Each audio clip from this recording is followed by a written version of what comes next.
Bonjour. Lorsqu'on regarde l'épopée missionnaire de l'Église catholique, on peut distinguer tout de même plusieurs phases. Il y a eu par exemple au Canada la phase du XVIe siècle où là véritablement quand on partait pour enseigner l'Évangile au peuple qui ne le connaissait pas encore, on y risquait sa vie, mais plus que sa vie, une mort atroce avec des tortures terribles, et beaucoup de jésuites en ont fait les frais. Ils sont canonisés par l'Église catholique. Lorsque on part en mission au XIXe et au XXe siècle, les dangers sont beaucoup moins grands. C'est une vie difficile, une vie aléatoire, dans la nature, avec la solitude qui attend le missionnaire, surtout lorsqu'il évangélise le nord, les régions nord du Canada. Telle est la vie du vénérable Ovide Charlebois, un évêque catholique qui fut missionnaire jusqu'à sa mort en 1933, que je voudrais raconter dans cette vidéo. Cependant, il ne fut pas le seul missionnaire d'une compagnie fondée par saint Eugène de Masneau, l'évêque de Marseille, qui disait « Malheur à moi si je n'annonce pas l'Évangile » et qui fonda les Oblats de Marie Immaculée. Il y eut bien d'autres missionnaires, en particulier dans le nord du Canada. Et pourtant, c'est lui qui est regardé particulièrement et qui a déjà obtenu de l'Église catholique le titre de vénérable. Ça veut dire que l'enquête qui a abouti au regard sur sa vie après sa mort, cette enquête considère de manière non infaillible que véritablement, il a exercé les vertus chrétiennes et les vertus morales de manière héroïque. Qu'est-ce qui le distingue des autres missionnaires? Eh bien, c'est particulièrement cet amour brûlant qu'il a eu pour Dieu, pour l'annonce de l'Évangile, et son amour pour le prochain, qui l'a fait agir comme ça tout au long de sa vie, de manière absolument désintéressée. D'abord, regardons la situation du Canada en ce début et en ce milieu de XIXe siècle. Il faut savoir que l'Évangile a été annoncé d'abord de manière catholique, en particulier au Québec. Et puis, les Anglais étant venus, c'est une foi protestante qui s'est développée avec une méthode d'évangélisation très différente. Il n'y a pas chez les protestants des hommes célibataires qui se consacrent à Dieu et qui n'emportent avec eux donc aucune famille, qui peuvent éventuellement donner leur vie pour le Seigneur. Les missionnaires protestants sont souvent mariés, ils emmènent avec eux leurs femmes et leurs enfants, mais quelquefois, en tout cas dans les périodes paisibles, leur évangélisation est tout aussi efficace. Toujours est-il que le Grand Nord canadien, là où il y a des Inuits, où il y a des tribus indiennes assez isolées, très peu peuplées, le Grand Nord canadien avait été très peu évangélisé. Quelques protestants étaient partis là-bas, et l'Église catholique se dit qu'elle-même, il faut qu'elle annonce l'Évangile, selon la foi de Jésus-Christ, qui intègre la communion des saints. La grande différence essentielle aux yeux des Indiens entre catholiques et protestants, c'est que les protestants ne veulent prier que Jésus seul, tandis que les catholiques estiment que Jésus, il fonde une église dans le ciel et que nous avons des êtres qui sont avec lui, comme la Vierge Marie, les saints, les anges, ce qui donne une foi quelquefois beaucoup plus familière, beaucoup plus tendre. La foi protestante est quelquefois beaucoup plus rigoureuse, rigoriste parfois. Cependant, il faut le reconnaître, dans les deux cas, dirait saint Paul, l'Évangile est annoncé. Ça veut dire le sens de la vie, le fait qu'un Dieu sauveur, un Dieu infiniment amour est venu sur terre pour mourir pour nous sur la croix. Et l'apport de cet Évangile est extraordinaire. Certains maintenant critiquent en disant « mais les anciennes cultures, les cultures des premiers habitants de l'Amérique ont disparu ». Oui, mais il faut le reconnaître, elles présentaient de terribles inconvénients, comme par exemple l'écrasement par des grandes superstitions et le sort de la femme qui était souvent, écrasé par rapport au sort de l'homme. Ovide Charlebois est né en 1862 dans le Québec. Il est francophone, donc à Sainte-Marguerite, dans une de ses paroisses, qui est extrêmement rude, avec de la nature sauvage autour de lui. Et donc il apprendra très jeune à vivre dans la nature, dans des conditions difficiles. Et je dirais, tout au long de sa vie, il sera ainsi préparé.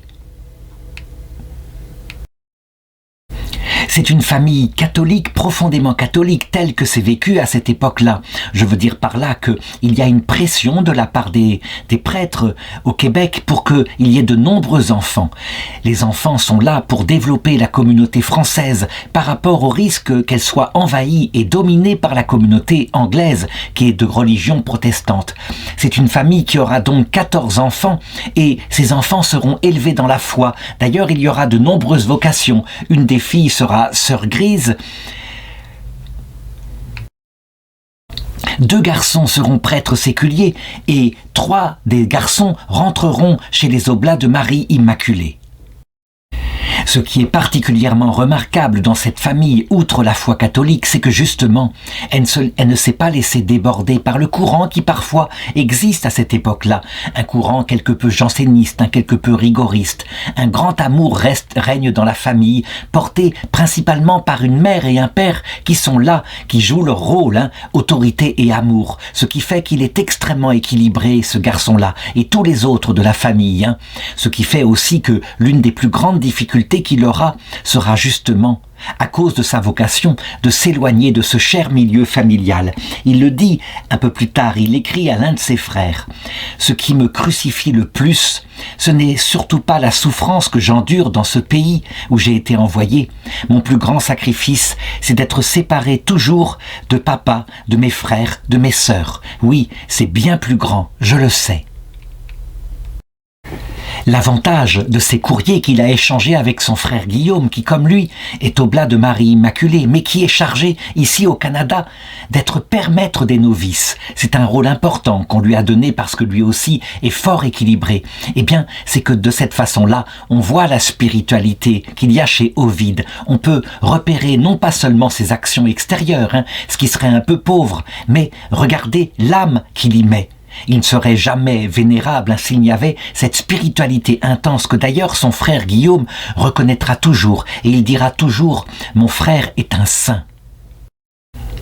Dans le climat familial où il est, où on explique à quel point cette vie est passagère, à quel point l'autre monde est ce qu'il y a d'essentiel, naît dans son cœur une vocation solide. C'est un garçon, je l'ai dit, un garçon de la campagne. Il entre donc au noviciat en 1882 à 20 ans chez les Oblats de Marie Immaculée. Je rappelle que cette congrégation est assez récente. Elle est née au tout début, vers 1816, au début du 19e siècle, par un évêque tout à fait fervent qui voulait au départ évangéliser la Provence qui avait été ravagée par les dégâts de la Révolution française et qui ensuite, parce qu'il avait beaucoup de vocation, étant donné le fantastique renouveau de l'Église que connut le 19e siècle, envoya des missionnaires un peu partout et particulièrement en Nouvelle-France, donc au Canada. Il entre donc au noviciat et là, il s'y fond particulièrement.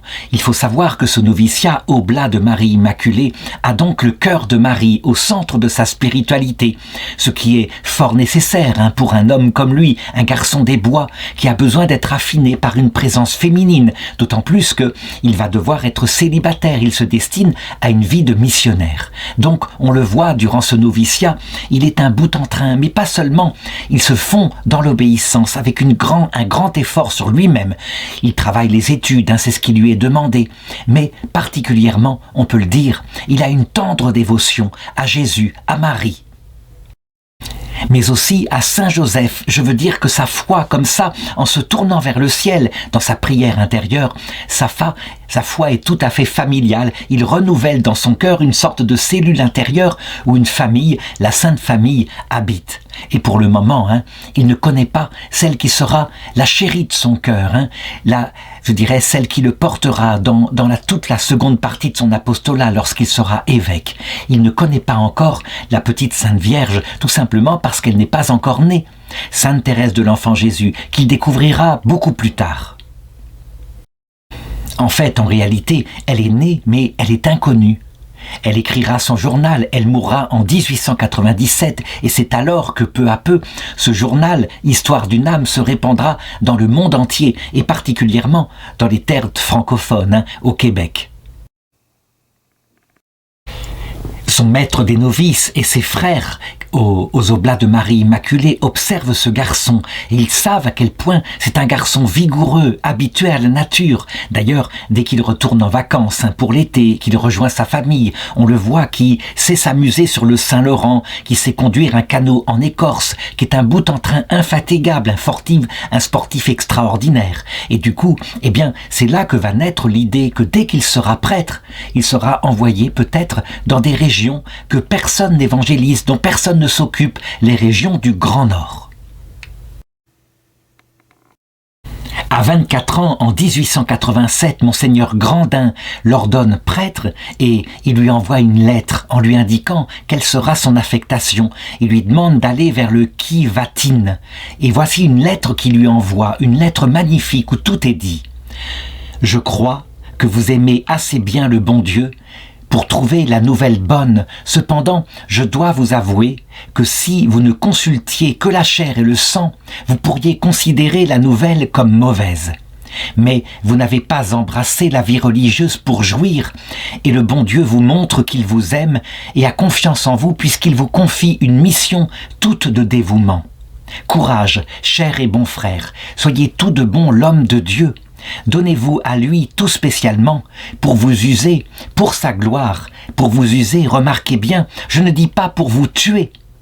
Il faut vivre longtemps, au moins autant que cela dépendra de vous, et utiliser pour Dieu et pour le salut des âmes le temps que le bon Dieu vous accordera sur la terre. » On a là véritablement toute la spiritualité des missionnaires. Oui, ils doivent se dévouer, mais garder précieusement leur santé. C'est important parce que on aura besoin d'eux. Les ouvriers sont si peu nombreux, on aura besoin d'eux tout au long de leur vie. Voici une carte qui montre où se situe le Kiwatine.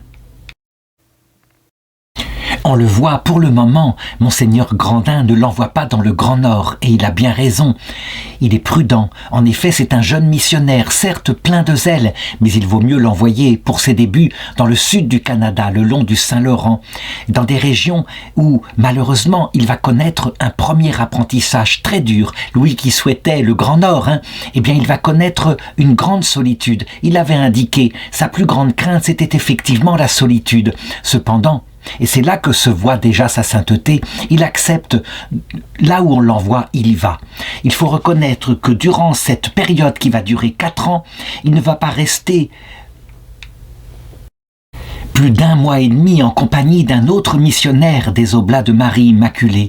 Il se retrouve tout seul, il doit parcourir d'immenses régions et il le signale, il va parcourir quelques 3000 milles en raquettes et en traîneau à chiens pour aller de paroisse en paroisse. Il a réussi à enseigner 4 heures par jour le catéchisme. Il réunit autour de lui des enfants, en particulier dans les tribus indiennes, et il leur enseigne la foi.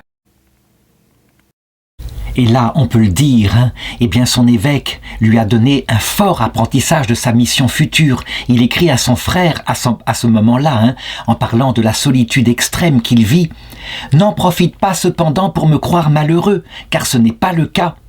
Bienheureux ceux qui pleurent, n'est-ce pas? Eh bien, c'est parfaitement vrai.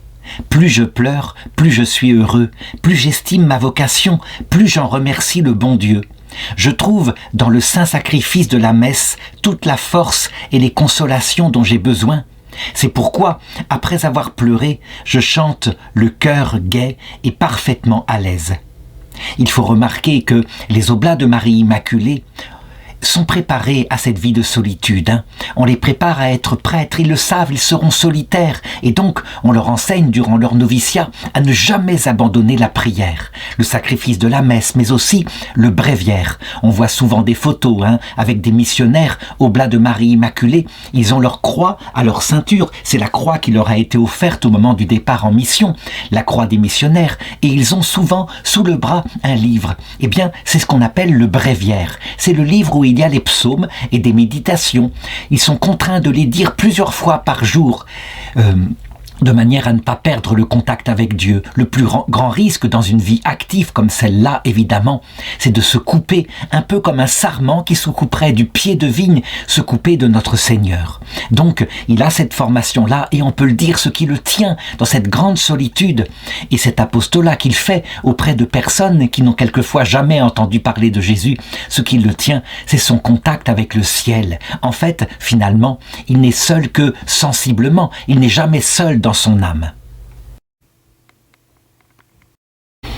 Comment se fait-il donc, alors que son évêque a voulu, pour ses premières années de formation, le mettre avec un confrère, le père Bonald, comment se fait-il qu'il s'est retrouvé seul? Eh bien, à cause d'un quiproquo. Le père Bonald a cru que la mission tout entière était confiée au père Charlebois et que lui, il devait s'enfoncer un peu plus loin dans la forêt pour conquérir de nouvelles âmes. Et c'est ainsi, eh bien, qu'il ne fera pas, comme le font habituellement les prêtres de paroisse, qu'on appelle un vicariat, être sous la coupe d'un missionnaire expérimenté. Il devra se former tout seul. Quand son évêque apprend la chose, qu'il a été tout seul durant des années, Monseigneur Grandin lui écrit et dit, en pleurant, tellement il était surpris de n'avoir pas été assez attentif. Il lui dit, « Vous avez dû vous ennuyer outre mesure, et malgré la confiance que j'ai en votre vertu et en votre courage, je me dis que c'est trop fort pour un jeune homme qui vient d'être ordonné. Si j'avais prévu ça, je n'aurais jamais osé vous exposer à pareille épreuve. Il me tarde de recevoir de vos nouvelles directement de vous et de savoir comment vous avez passé l'hiver. Si vous n'êtes pas trop effrayé de la vie missionnaire et si la réalité répond à ce que vous vous étiez figuré, vous avez pu constater, cher enfant, que la vie missionnaire est loin d'être poétique. Pour l'aimer, il faut aimer le bon Dieu. J'espère que cette qualité première, cette qualité indispensable, vous l'avez conservée. » Le père Charlebois aussitôt lui répond, le rassure, et son évêque alors il lui répond à son tour, pris par le remords de ce malentendu, qui a fait qu'il a mis en danger la vocation d'un jeune prêtre. Il aurait pu s'écrouler, c'est évident. Il lui dit, dans votre solitude, vous êtes souvent surpris à pleurer, pauvre père. J'ai la même faiblesse en lisant votre lettre et en vous écrivant. Évidemment, le bon Dieu vous savait à la hauteur de l'épreuve. Autrement, il ne vous y aurait pas exposé. La chose est passée, j'en suis content, et le bon Dieu aussi. Alors courage, cher père. Vous annoncez bien, vous ferez avec le temps un missionnaire accompli, mais tâchez en toute chose de ne chercher que Dieu. N'oubliez pas que pour faire du bien aux sauvages, il faut les aimer, et que pour les aimer, il faut aimer celui qui les a rachetés. Là encore, on le voit, ces supérieurs, ces évêques missionnaires sont extraordinairement réalistes, ils le savent. Rien ne sortira si on sort de l'amour de Dieu. On peut dire qu'un missionnaire, comme d'ailleurs tout chrétien, c'est véritablement quelqu'un qui est fondé sur l'amour de Dieu, et à cause de ça, l'amour du prochain jaillit comme une source en vie éternelle. Durant 10 années, il va ainsi évangéliser cette région du sud du Canada et du nord des États-Unis qu'on appelle le Cumberland. Et il va parcourir ainsi des paroisses et en particulier aller chez les Indiens, ceux dont on ne s'occupe jamais. Il va apprendre la langue des cris et puis, comme il bénéficie d'une santé de fer, fort heureusement, les choses vont bien se passer. Il parcourt des centaines de kilomètres. On pense qu'environ 800 kilomètres, il le fait comme cela chaque mois. En effet, les campements indiens sont dispersés dans la nature, il faut aller de l'un à l'autre, essayer de retrouver partout des brebis qui n'ont pas entendu parler du Christ.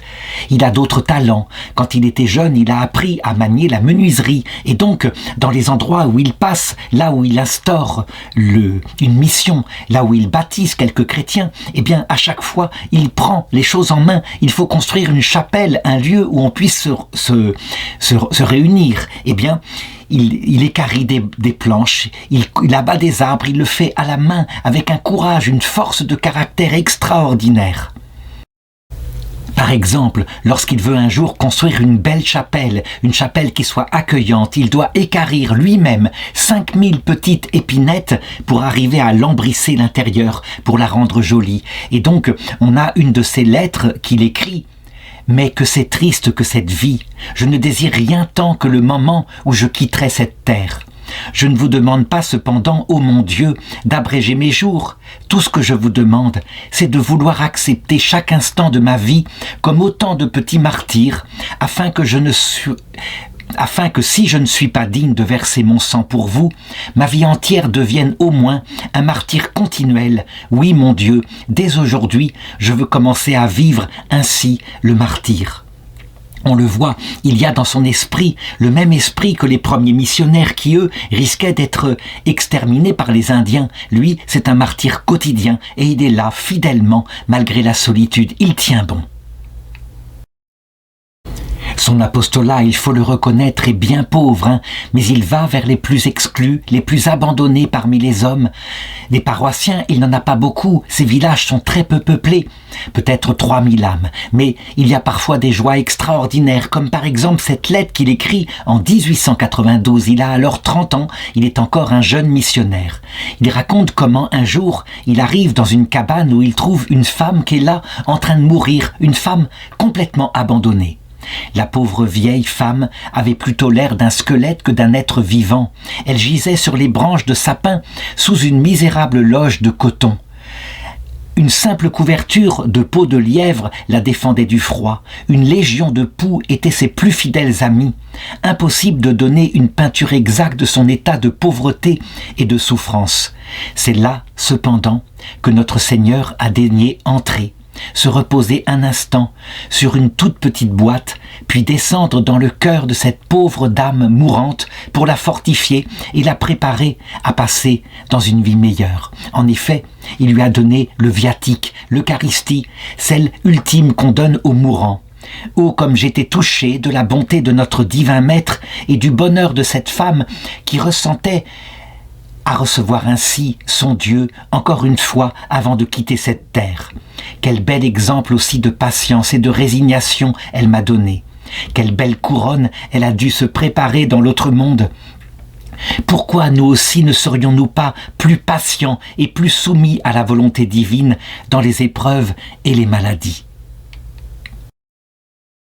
Il va rester ainsi pendant 10 ans à œuvrer dans la grande pauvreté, avec son âme fixée sur Dieu pour tenir, et quelquefois quand ça va très mal, lorsqu'il pleure trop que l'épreuve est trop dure, son espérance de la vie éternelle, que le Seigneur vienne le chercher. On peut le dire, s'il n'avait pas l'espérance, jamais il n'aurait tenu. Au bout de 10 ans, son évêque accepte de lui donner une permission. Il peut revenir à Sainte-Marguerite pour revoir sa famille. Il revient donc, il rencontre ses frères, ses sœurs qui sont encore à sa maison, et il dit au bout d'un certain temps, « Jamais je n'aurais cru que j'étais si attaché à ma mission. En effet, maintenant que je suis avec ma famille, je regrette le pauvre coin de terre où j'ai tant travaillé et tant souffert. Si bien que très vite, étonnamment, un peu comme ces soldats de la guerre 14 qui avaient une permission et qui se sentaient comme étrangers dans la maison de leurs parents, il revient auprès de ses amis, de ceux qui sont véritablement la tâche de son âme, le troupeau que le Seigneur lui a confié. Il faut que je m'arrête ici pour regarder véritablement pourquoi les protestants eux-mêmes, en regardant vivre le père Ovide Charlebois, ont considéré qu'il était un saint.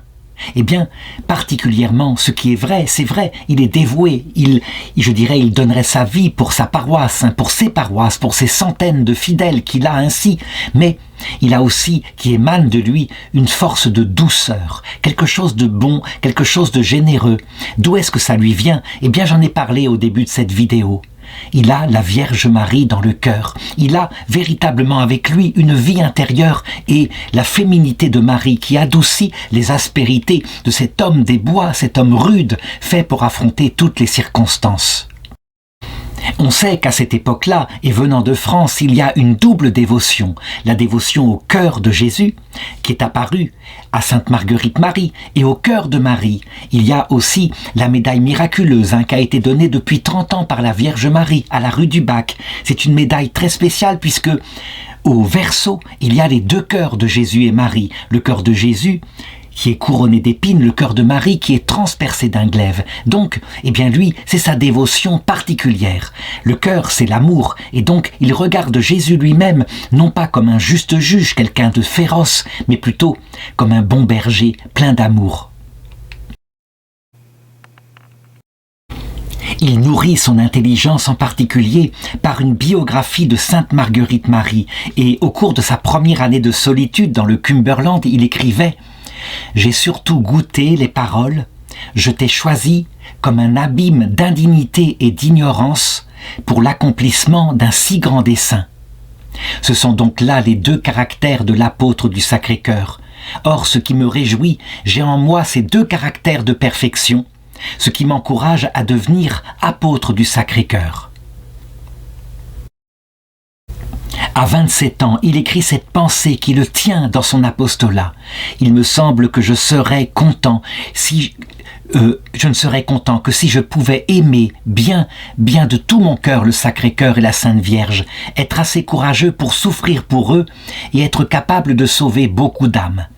Ce n'est pas un amour sensible seulement que je demande, mais un amour de sacrifice.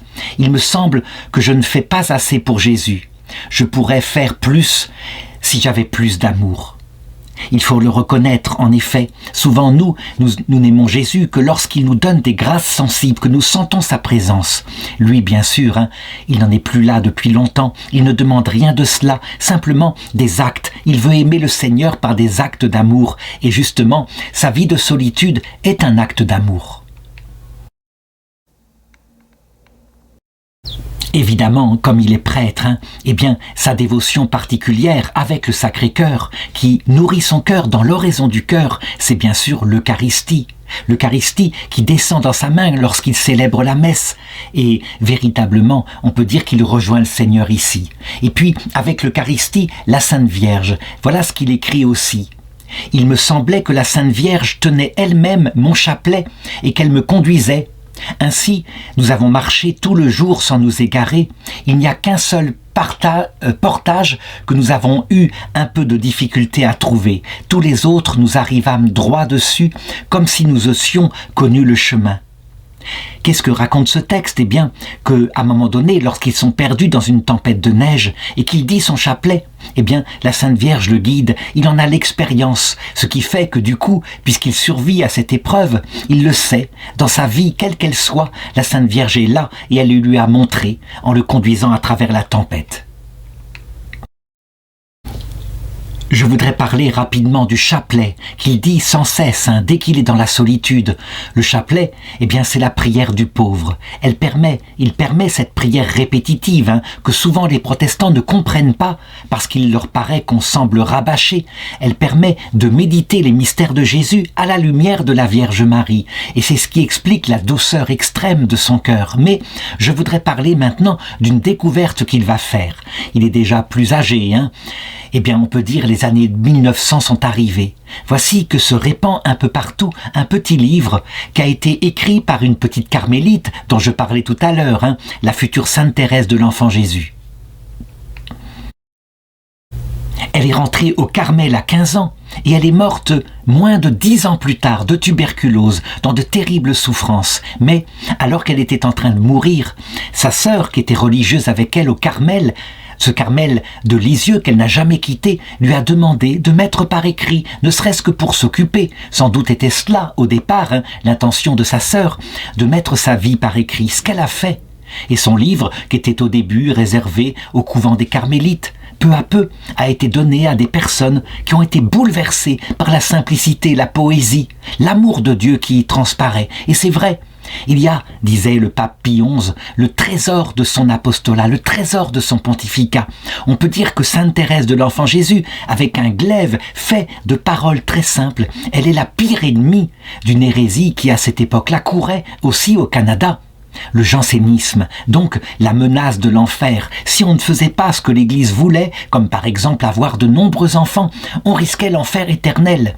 Sainte Thérèse de l'Enfant Jésus, elle parle de l'amour de Dieu. Et là, il est bouleversé à sa lecture. Immédiatement, il la rejoint par sa prière, il en fait son amie intime, et jamais plus elle ne la quittera. Surtout, il va expérimenter l'efficacité de sa présence à plusieurs circonstances. Nous sommes le 2 juillet 1917, il est déjà évêque. Eh bien, il a envoyé comme missionnaire le père Arsène Turketil qui doit évangéliser les Inuits, donc dans l'extrême nord du Canada, ce qu'on appelait à l'époque les Esquimaux. Et puis, il n'y arrive pas au départ, tout de même, il prêche comme il le peut. Et il demande à Sainte Thérèse de l'Enfant Jésus, qui est morte depuis bien longtemps, depuis 20 ans, il demande de l'aider dans sa mission. Et curieusement, aussitôt l'a-t-il prié que l'efficacité de son apostolat se manifeste. Plusieurs Inuits viennent le voir pour lui demander le baptême. Et ça, il l'indique à son évêque. Alors que lui, il pensait, devenu évêque, qu'il faudrait fermer bientôt ces missions qui étaient ouvertes dans le Grand Nord, dans le Hudson, eh bien, la mission est sauvée. Il y a quelques chrétiens, du coup, il est profondément bouleversé, il en pleure, et il décide d'écrire à Rome, de demander au pape Pie XI, qui à l'époque vénère véritablement Sainte Thérèse de l'Enfant Jésus, il décide de lui demander, avec 226 évêques missionnaires du monde entier, qu'il a su unir à cette demande, de demander que Sainte Thérèse de l'Enfant Jésus soit proclamée la patronne de toutes les missions du monde, là où annonce l'Évangile, ce qui est assez étonnant. Jusqu'ici, c'était Saint François Xavier, qui lui, s'était bougé, était allé jusqu'en Inde. Mais Sainte Thérèse de l'Enfant Jésus, qui n'a jamais quitté son Carmel, eh bien, le pape Pie XI, lui, en 1927, tout à fait d'accord pour cela, il la proclame patronne des missions avec Saint François Xavier. Cette demande de Ovide Charlebois est typique de sa spiritualité. Je l'ai dit, il n'a tenu dans son apostolat et il n'a eu de si grands fruits que parce qu'il le savait, seule la grâce de Dieu convertit les cœurs. Que l'action, autant qu'on pourra en faire, elle est nécessaire, elle est là, nous combattons pour Dieu, mais c'est Dieu qui convertit. Et donc, Sainte Thérèse de l'Enfant Jésus, qui obtient tout de Dieu parce que son cœur est devenu tout humble, eh bien, elle lui a prouvé tout au long de sa vie son efficacité. Mais revenons à la vie du père Ovide Charlebois, à son retour de sa visite à sa famille, lui qui croit reprendre sa mission ainsi dans le sud du Canada, il reçoit une lettre de son évêque et même la visite de son évêque qui lui demande de partir pour une autre région cette fois, pour le Keewatin, c'est-à-dire tout au nord du Canada, une région inexplorée, une région où il y a des neiges éternelles. Là, il est nommé directeur de la mission. Son évêque lui indique son intention. Il faut mettre une présence catholique dans ces régions. Les protestants sont en train de complètement conquérir le cœur des Inuits, des Indiens de ces régions. Et s'ils le font, eh bien, il n'y aura plus moyen ensuite d'évangéliser. Donc, il accepte dans l'obéissance. Il part ainsi vers ce nord du Canada. C'est un autre monde, il perd, on peut le dire, il perd complètement les connaissances qu'il avait ainsi. Et puis, c'est une région totalement différente, beaucoup plus froide. On peut dire, il écrit, le chemin est devenu ma résidence ordinaire. Si tous mes pas et mes coups d'aviron me font avancer d'1 pouce sur le chemin du paradis, je crois que je n'en suis pas éloigné. En effet, durant l'hiver, par exemple 1890-1891, on estime qu'il a parcouru 5000 kilomètres et la plupart sur ses jambes, quelquefois sur des canaux, bien sûr, pour aller de village en village et pour annoncer l'Évangile. L'évêque, à un moment donné, veut stabiliser les missions catholiques dans la région. Et donc, en 1903, il a maintenant 41 ans. Il est devenu un missionnaire expérimenté. On lui fait parfaitement confiance. Sa solidité est proverbiale. Son évêque le nomme directeur d'une petite école indienne à Duck Lake, au nord de Saskatchewan, donc dans le tout nord du Canada. C'est un établissement qui est au bord de la faillite. Il n'y a pas assez d'ouvriers et de missionnaires pour pouvoir enseigner. Eh bien, on lui confie, et là, au prix d'efforts inouïs, d'efforts de menuisier, il faut reconstruire les bâtiments, mais aussi au prix d'enseignement. Il se fait instituteur. Il enseigne pas seulement la religion, il enseigne d'autres matières, comme par exemple l'agriculture, des choses comme cela. Il va redresser l'école. Et puis, je dirais, il n'abandonne pas la mission autour. Il va de village en village, il circule tout autour de cette école pour, prêcher le catéchisme, pour baptiser. J'ai parlé au début de cette vidéo de la dévotion extrême qui tendrement l'unissait à Jésus, à Marie, au sein du ciel. Je n'ai pas parlé d'une autre lucidité. Il a les pieds sur terre et il le voit bien. Il y a un combat particulier qui risque, je dirais, de détruire les missions catholiques au Canada. C'est la libre pensée, ce qu'on appelle la franc-maçonnerie, l'idée qu'il n'y a rien après la mort, que ce qui compte, c'est de créer le meilleur monde ici-bas, que toutes ces histoires de missionnaires sur le sens de la vie sont des superstitions. Donc, à cette époque-là, courageusement, dans l'endroit où il est missionnaire, il fonde un petit journal qui s'appelle Le Patriote, sur le modèle du journal qui s'appelle Le Droit à Ottawa. Et il va confier à son frère qui s'appelle Charles, son frère qui n'est pas le maître des novices Guillaume dont je parlais tout à l'heure, d'en être le directeur, ce rôle qu'il va garder jusqu'à sa mort. Donc on le voit ces années-là, petitement, tout seul et travaillant fermement avec cette vie de prière et son bréviaire, il continue ses missions. Arrive l'année 1910, il a maintenant 48 ans et voici qu'il apprend directement du Vatican, par une lettre venant des services du pape Saint-Pie X, que un diocèse va être fondé dans la région du Keewatin et que le premier évêque de ce diocèse qui a été choisi, c'est lui. On peut le dire sincèrement, cette nouvelle qui lui tombe dessus lui tombe véritablement comme une croix. Il est là, il essaye de résister comme il le peut, et en effet, la charge qu'on lui confie ne lui semble pas du tout adaptée. Lui, c'est un être qui prie, c'est un être qui évangélise, qui s'occupe des Indiens sur place, qui enseigne le catéchisme. Maintenant, il devra faire avec des ouvriers, organiser les choses, être une sorte d'administrateur apostolique. Il disposera de 13 prêtres, de 6 frères, de 9 religieuses. Quant à sa congrégation, les Oblats de Marie Immaculée, qui a été mis devant le fait accompli, le fait que, on crée ici un nouveau diocèse, elle n'est pas très contente qu'on ne l'ait pas informée des choses et donc elle dit dès le départ qu'elle n'a ni les ressources humaines ni le nombre de missionnaires pour aider à son travail et pourtant il est membre de cette communauté, il demande que lui soient proposés des missionnaires.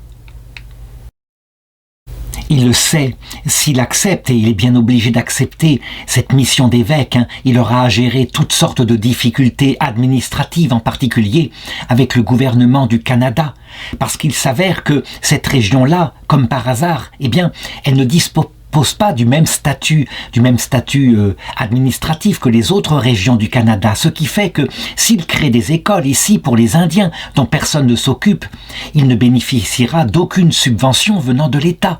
Ce seront des écoles purement catholiques, des écoles très pauvres donc. Manifestement, puisque c'est la volonté de Dieu, il accepte et donc il est sacré évêque le 30 novembre 1910. Il a maintenant 48 ans. Et dès qu'il est évêque, aussitôt, comme d'habitude, il s'est redressé, il prend cette nouvelle charge en main. Il commence par faire une première tournée dans l'Est du Canada pour se procurer des ressources qui sont indispensables à sa mission. Et puis, il est là, il demande de l'argent, il parle aux gens qui sont plus riches et il obtient des subventions. Grâce à cet argent, évidemment, il peut payer ses missionnaires, il peut aider à la construction de nouveaux bâtiments. Et enfin, après avoir fait cette première tournée, après son ordination, le 7 mars 1911, il prend possession de sa cathédrale, de son vicariat. Et il le fait au cours d'une messe pontificale. Il est assisté d'un seul prêtre, et un autre, est là, qui simplement avec lui tient l'office de chantre. Et voilà comment il commente l'événement. Cette messe pontificate était plus que triste. C'était pauvre, triste à faire verser des larmes. C'était cependant solennel, puisque c'était la prise de possession de mon évêché. Son trône épiscopal, c'est simplement une boîte de conserve qui est renversée et sur laquelle il a mis un tapis, sur laquelle il peut s'asseoir durant la célébration de la messe. Et le plafond de la cathédrale est si bas qu'on ne peut pas s'y tenir debout. Et pourtant, il a une mitre, mais la mitre, il ne peut pas la porter, le plafond est trop bas. Il lui faut évidemment un siège pour son évêché et ils choisissent la résidence au Pas, qui est une nouvelle ligne de chemin de fer, une station très modeste qui est là, mais qui, pense-t-il, est amenée à être un centre de communication pour toute la région. C'est là qu'il s'installe, mais il y passe peu de temps. Il lui faut directement parcourir son diocèse. Et à partir de maintenant, on peut le dire, il va devenir, c'est comme ça qu'il va être qualifié, l'évêque errant. Lui, quelquefois, avec humour, il aurait dû dire, j'aurais plutôt eu un meilleur titre en étant qualifié d'évêque pouilleux à cause des parasites qui couraient sur son corps. Mais l'évêque errant, voici une photo de lui en train de marcher pour se rendre de paroisse en paroisse, visiter ses missionnaires. On le voit, il porte un lourd chargement de bagages et il marche souvent à pied, parfois il est dans des canoës. Il y tient. Il fera le tour de toutes les paroisses, il visitera chaque missionnaire, au moins tous les 2 ans. C'est nécessaire, ils sont isolés dans ces régions solitaires. Il ne faut pas les laisser seuls. Il se souvient de son évêque à lui qui était si désolé lorsque il s'était rendu compte qu'il était comme abandonné dans une région immense. Et donc il y va. Évidemment, à chaque fois qu'il visite une mission, il rencontre le missionnaire, il a des entretiens intimes et amicaux. Il est un père, il est un soutien, c'est indispensable. On a sa correspondance régulière qu'il échange avec les prêtres et les frères coadjuteurs pour les encourager dans leur vocation. Par exemple, il écrit « N'oublions jamais ce pourquoi nous sommes prêtres. Aimons les âmes, ayons soif de leur salut. Alors toutes nos pensées, nos actions et toute notre vie convergeront vers cet unique but. » Quand il passe dans les missions, évidemment, qu'est-ce qu'il fait? Eh bien, tout ce qui est nécessaire, tout ce que peut faire un évêque. Il donne la confirmation. Et puis, il prêche des retraites où les Indiens sont invités à participer. Et aussi, eh bien, parce qu'il a toujours son talent de menuisier, eh bien, il tombe tout et il se met à fabriquer, à aider matériellement à fabriquer les chapelles. Il travaille le bois, il débite. Bref, toujours actif comme avant. Et ses efforts, et sa prédication, et sa conviction, c'est étonnant mais c'est efficace. Ainsi, tout l'ouest du Victoria, ils font 10 missions, et presque toute la population, qui est pas bien importante, peut-être 3000 âmes, ils la gagnent au catholicisme, avec l'aide des missionnaires qu'il coopèrent avec lui, comme les pères Jean-Baptiste Ducharme, le père Jules Teston, Marius Rossignol, qui lui demeurera 45 ans au lac de la Crosse, et puis le père Egenolf, qui restera 52 ans au lac Caribou. Ces missionnaires-là ne sont même pas béatifiés, je dirais ne sont même pas vénérables, mais véritablement, ils ont donné leur vie pour le Seigneur et il faut les considérer. Chacun mériterait une vidéo à eux tout seuls. Ce qui est étonnant, c'est qu'avec sa visite, alors que les régions étaient jusqu'ici protestantes, le fait d'ajouter l'aide de la Vierge Marie, de Sainte Thérèse de l'Enfant Jésus, de tous les saints du ciel, eh bien, les Indiens l'acceptent tout à fait, ça rentre dans leur tradition, ils le savent bien, de l'autre côté de cette vie, savoir ce que deviennent les morts, c'est fondamental, et donc ils demandent très vite qu'un prêtre leur soit donné par l'évêque, qui puisse s'installer à demeure et fonder une paroisse. Je voudrais raconter ici une anecdote tout à fait soufflante qui vient du père Ovide, de Monseigneur Ovide Charlebois, il est évêque maintenant. Je l'ai dit, les Oblats de Marie Immaculée ne lui envoyaient pas de nouveaux ministres pour l'accompagner dans son apostolat, ce qui était pour lui une grande douleur. Il disposait donc de très peu de prêtres. Eh bien, il trouve le moyen d'en obtenir de la façon suivante. Il le sait, souvent dans la formation des missionnaires, il y a des jeunes vocations qui sont là et qui très souvent n'ont pas une santé très forte, qui sont donc écartés d'une manière ou d'une autre. On estime que la vie de missionnaire est trop rude pour eux, qu'il ferait mieux de devenir prêtre séculier. Alors qu'est-ce qu'il fait?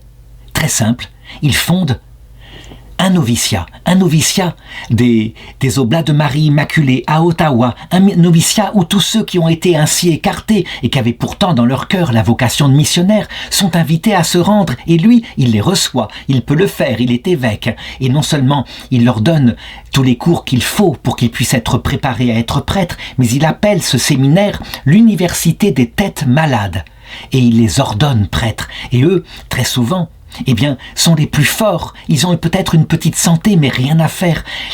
Leur âme remplace les choses et ils sont quelquefois les missionnaires les plus dévoués auprès dans le Grand Nord. Il le dit, il le remarque, le succès de cette initiative a dépassé mes espérances. De son vivant, en effet, ce Scholastica a conduit au sacerdoce 30 vocations, c'est extraordinaire. On aimerait que, par exemple, dans n'importe quel évêché de France actuellement, au cours de leur épiscopat, chaque évêque puisse ordonner 30 séminaristes. Et il écrit avec humour à son frère « Puisque ma congrégation me refuse des sujets, alors c'est moi qui lui en donnerai, ce qui est le cas, puisque tous sont au blas de Marie Immaculée. » Avec ces prêtres extraordinaires qu'il a pu mettre ainsi dans l'apostolat, qui l'entoure avec sa tendresse d'évêque, eh bien, on va le voir, l'évangélisation va se faire de plus en plus dans le Nord. Il faudrait citer les pères Guilloux, Bonald, Boissin. Donc on le voit, quelquefois la région reste fermée au catholicisme, en particulier jusqu'à 1921. Et là, il nomme des missionnaires sur place, ce qui fait que après sa mort, par exemple, à partir de 1952, eh bien, on peut dire que toute la région est évangélisée, que la moitié des Indiens et le tiers des Blancs sont des catholiques pratiquants. Mais aucune région ne lui est étrangère. En 1912, il n'hésite pas, comme j'en ai parlé tout à l'heure, à lancer, contre l'avis de tout le monde, un prêtre, le père Turketil, à la conquête des Inuits, donc dans les glaces polaires, des Indiens qui jamais n'ont entendu parler de l'Évangile. Et cette mission, qui lui est très chère, va lui être malheureusement enlevée en 1925, puisque le pape Pie XI, sans le consulter, a créé dans cette région-là un nouvel évêché qui est remis à quelqu'un d'autre. Il va être très sensible à ça, très blessé même, parce qu'on ne l'a même pas informé de la chose, alors que c'était lui qui avait pris l'initiative d'envoyer des missionnaires. Mais c'est ainsi, le bien commun de l'Église passe avant son désir individuel, bien sûr. Tout cela et tout au long de sa vie demande des moyens importants. Où est-ce qu'il les trouve? Eh bien, simplement, comme font tous les évêques missionnaires, il écrit et il sollicite. Et les gens donnent dans les régions riches, donnent de l'argent. Par exemple, dans le dernier mois de sa vie, il écrira encore 1500 lettres. Et chaque don, même minime, quelquefois quelques dollars canadiens, eh bien, lui servent et lui permettent de développer ses missions. L'argent qui est donné, il le gère rigoureusement. Pas question qu'il serve, par exemple, à améliorer le confort des missionnaires, et les missionnaires sont tout à fait en communion avec lui. Non, tout doit servir à construire une église ou un hôpital pour les pauvres Indiens. En ce qui concerne les prêtres, on peut le dire, son cœur était plus maternel que paternel. Il était là, vraiment leur ami, à leur écoute, évidemment avec cette vie rude qui leur imposait tout de même, mais eux, les missionnaires, étaient à 100% d'accord, en communion avec cette décision.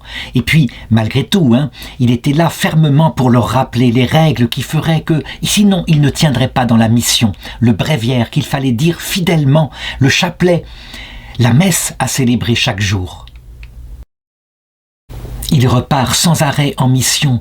Quoi? Personne ne peut l'arrêter. Et je dirais, de grands malheurs vont arriver pourtant à cette période-là. Par exemple, en 1927, l'incendie d'une des 3 écoles qu'il a fondées.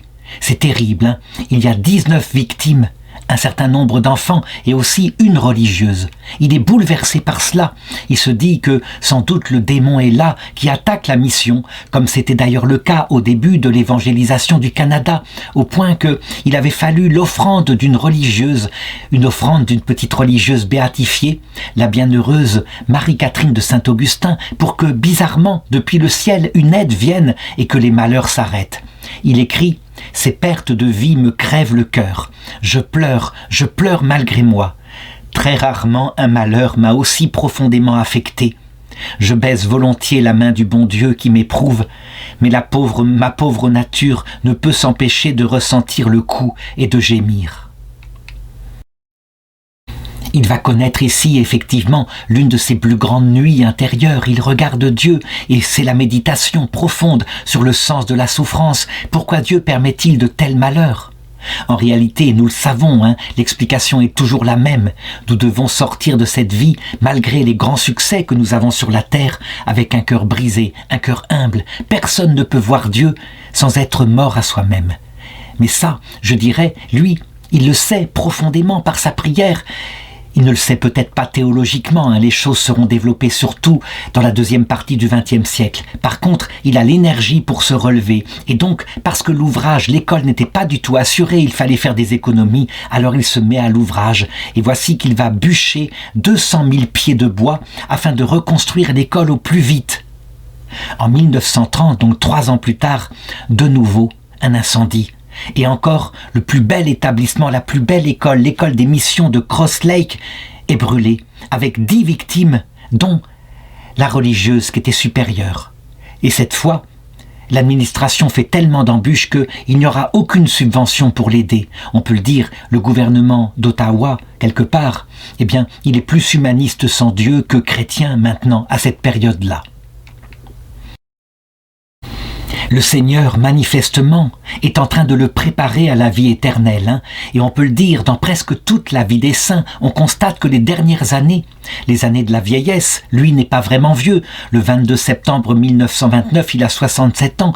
Mais voilà qu'il écrit à propos des épreuves intérieures que le Seigneur lui envoie. Voilà plus de 19 ans que je suis évêque et je suis dans le dégoût. Il faut quand même aller de l'avant et faire comme si tout était agréable. C'est le sort de la vie. Regardons en haut et disons-nous, le ciel est à ce prix.